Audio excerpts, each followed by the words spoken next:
Isa sa mga una kong binibili pala pag bago yung motor ko is yung screen protector ng panel, since yung mga motor ngayon ay malalaki na yung panel.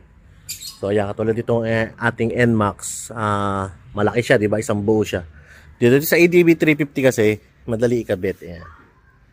Medyo may kamahalan to sa ADB kasi nasa 800 pesos yan, yung mismong panel na yan. Yung ibang mumurahin kasi natutuklap. So, pero hindi dito sa mga maliliit na motor.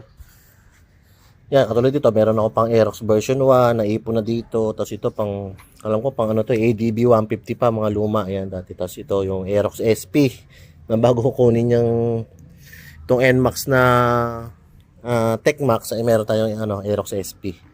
So, naipon na yan dyan. So, swerte nung mga nakabili sa atin ng mga motor na yun kasi naka-screen protector na yun. So, itong bilog na to, sa ano pa to, Z900 RS ng Kawasaki. Tapos meron pa dyan pang Ninja din. So, ngayon, bumili ako ng pang NMAX ito.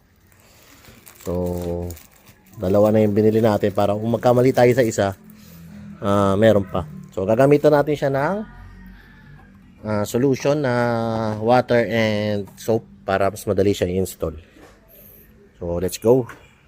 So, itong nabili ko ngayon na pang NMAX, screen protector lang mismo siya. Wala siyang kasamang kahit anong installation. Unlike sa mga nabili ko dati, nakabox siyang ganito galing China. Tapos may kasama siyang squeegee.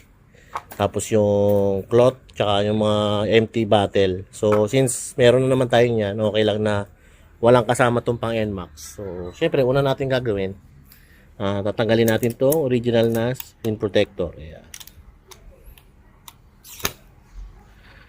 Oh, ganda oh. So, ayan. Pag natanggal na natin yan, syempre,